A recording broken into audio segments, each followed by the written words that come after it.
I'm Lou with another episode of My Car Story. Today I'm with my friend Rick Glickman, and we've got a great car. We're out in the western suburbs of Chicago. And Rick, what year, make, and model is this one? Well, this is a 1972 Cutlass Supreme Convertible. It's been a little bit upgraded. It's not considered a modified car by Oldsmobile standards. It's considered street stock. It still has the Oldsmobile engine. So it looks like an Olds with a few upgrades. So let's take a look at our featured attraction. With that, you know I'm a blue car fan. Well, this one looks just great. Blue with the white stripes. The sun's hitting it. I'll get right there. Take a little of the sun off the front of that. And you can see some little, first of all, how long you had it. I've had it about a little over 25 years. 1997, I recall.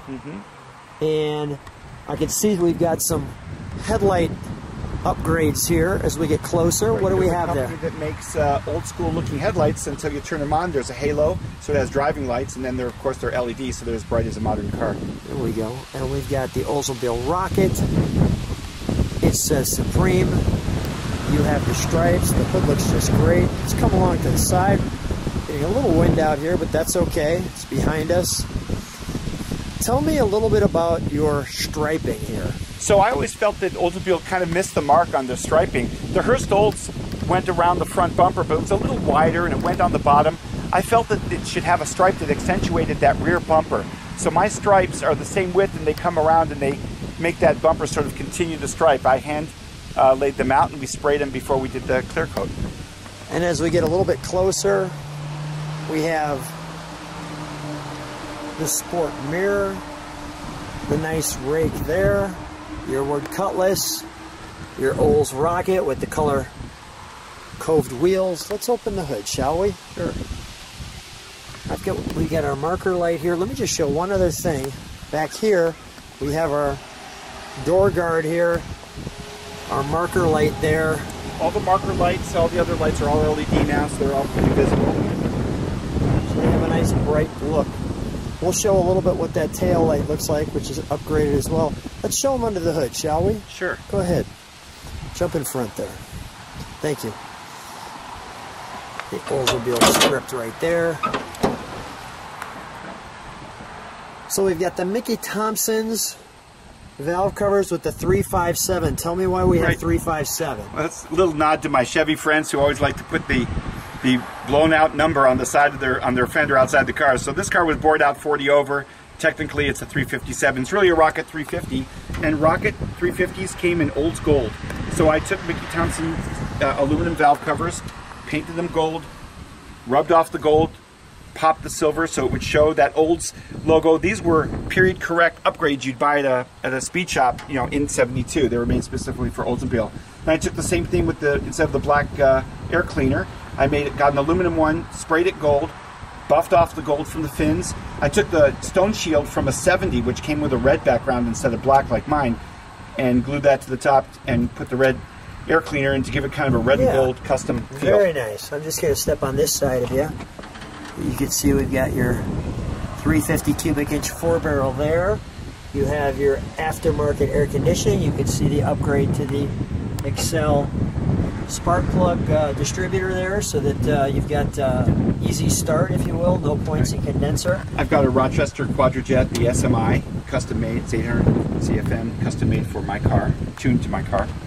So I'm going to come this way one more time. Let's let me hold this. Let me have you fire it, shall we? Okay. Go ahead.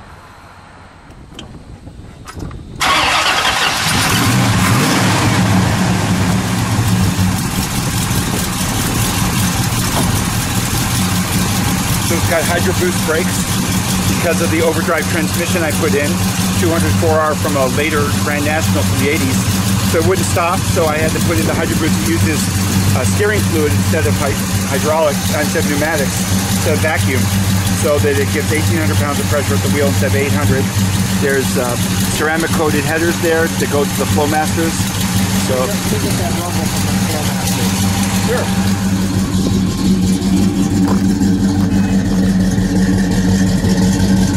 Let it idle for just a second, Rick. You know what, put the hazards on for a second. I want to show people.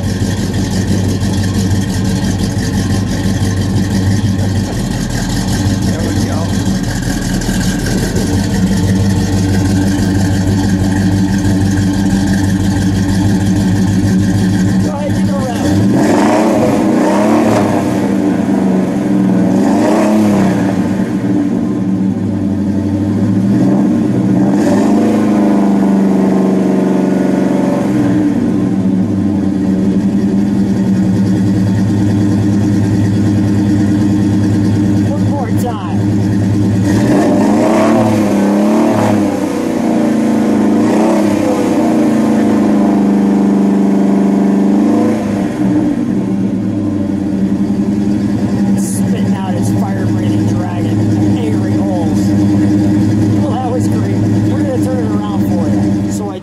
turn it around, and we've put it in the sun.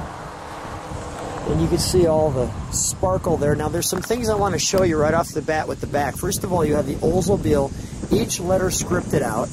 Hurst, because we have a Hurst shifter. We've got not the trumpets, but as you can see, Flowmasters here. So as I look underneath it, Rick, what's this W27? That's the aluminum rear end cover that came on 442s. It was an option from Oldsmobile. It helps keep it cool. And we've got the sway bar, and we've got the shocks. Tell me why it looks like we got some air shocks. Those are Monroe air shocks. That was an option from Oldsmobile.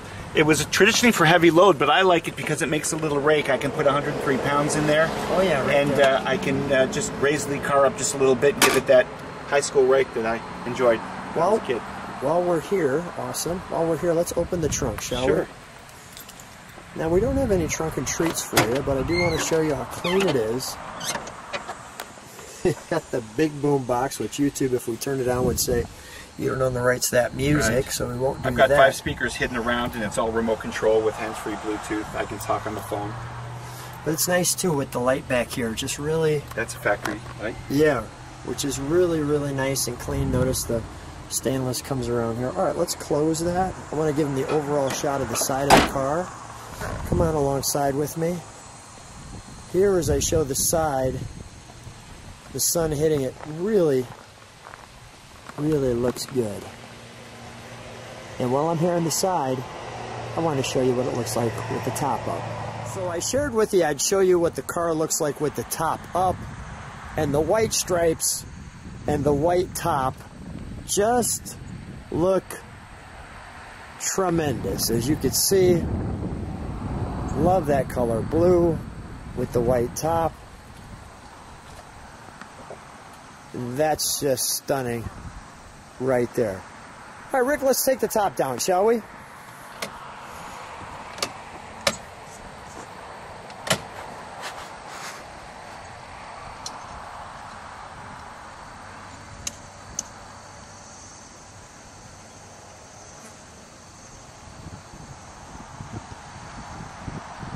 And there you go. And I'm back. So let's take a look at our interior. Rick, may I open it? Of course. Thank you. Let's just start with the instrumentation.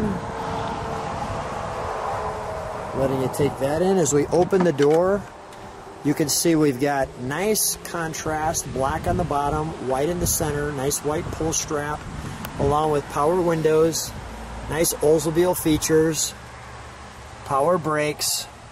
We've got a hood unlock, the top, your wipers. Notice you're gauging here, tilt wheel, nice Oldsmobile rocket in the center of that. Rick drives it, so I'm assuming that's 135,000. 235. 235, nice. We have the clock working, and notice that's a tack clock. Tick-tock tack. Tick-tock tack, along with our AM, FM, air conditioning. We'll talk about this in a moment. They used to call that the his and her shifter. And the Cutlass Supreme, well played there. Now your interior, I want to show these buckets. Your interior is spotless. How did you get it to look like this? Well, I took the old covers and I spray dyed them. You can buy vinyl spray in M34, which is this color white from 1972. Right. And I sprayed the door panels, I sprayed the seats themselves, the headrests, and it's a newer, older boot, but the rest of it was replaced. The boot looks great. I think we need to take it for a ride. All right, let's get in. So Rick and I are in the 72 Oldsmobile Cutlass Supreme. You can hear the exhaust, the Flowmasters, and the headers. How's it feel driving? Feels great. It's an Oldsmobile. Tell me why you say it's an Oldsmobile and you enjoy it. Tell me why. You know, this car runs so smooth. Yes, I made the engine a little bit faster, but I didn't change the way the geometry or change the upper and lower control arms. It's the way Oldsmobile made it. They just made a really comfortable car. It does have sway bars, so it doesn't swing, but you know, it just rides nice and smooth. And now it stops. I've got better brakes, but it's just a smooth running car. That's why I like Oldsmobile so much. Well, you can see it's rock solid on the road. had a better day in Illinois. Gorgeous. I mean, perfect day, perfect color car, super smooth ride. Tell me about this shifter here. So this is the Hearst dual gate, or the his and her shifter. He could How's that race work? on Saturday, Show she me could this. go to church on Sunday. So a little gate opens up here while I'm driving. And then you can move the shifter over and actually manually run it through the gears without a clutch. So I go 1, 2, 3. But since I put an overdrive in the car, 204R from an 80s Grand National, I get a fourth overdrive. So I changed this brindle, and there's a little kit from a company that makes a little kit that converts your Hearst dual gate into 4-speed. So I got the extra D there under the end. The big D, right. Right, and so it works just fine. You close the gate so you don't accidentally shift it down when you're driving. It works great. So you've had this car since '97, so it's a member of the family. Oh, absolutely. All my grandkids children grew up working on it, helping me with it, going for rides, going for ice cream. What do they think about the car? They love it. I mean, it's a family thing. You know, all the kids, we go in it all the time. It was a group effort to watch the car yesterday. All the little ones came over to, you know, everything below the belt line, they did great. You know, they're just having a good time. It's a family thing. And then we've already had people stop us and ask us what it is, what year. What happened to you on the ride over for the car video today? I was coming here, and a lot of people get a little too close trying to take a picture of it on the expressway.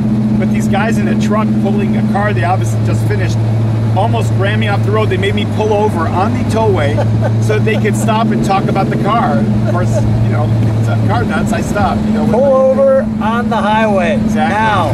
And I did. So, you know, for the safety of your life. For the safety of my life. But it was worth it. But that's the kind of thing that happens. You know, it's part of the pleasure of owning and driving your car. You gotta use it. You know, I've got 235,000 miles, and I drive it everywhere. You know, I drove to the Oldsmobile Nationals last summer in Tennessee, and I was grateful. My car took best of class in street stock, and so they appreciated what I did, as opposed to stock, where if the sticker's going left and it should be going right, you know, it makes a difference. But when it comes to street stock, it's my opinion against the opinion of the judge, whether he liked what I did. So it's not really something you can judge. It's an opinion, but they liked what I did, and they gave me a good score. So I was appreciative of that. Congratulations on the good score. I'll just show people some of the ride that we're on. If that ain't how you take a car out, look at this. Did you hear it go down? Yeah, I did. That's the overdrive, kicking in at about 48 miles an hour. There's no computer, so we had to use a Chrysler solenoid to turn on the overdrive at 48 miles an hour so that it gets better mileage, and I can go on the highway and get to a better speed without burning out the engine. Well, we've got, just as you can see, we're going to take this beautiful ride here. This wonderful. Rick, so much fun. Always good to see you. My pleasure. Thanks for being on My Car Story. Thank you very much. You're welcome. It.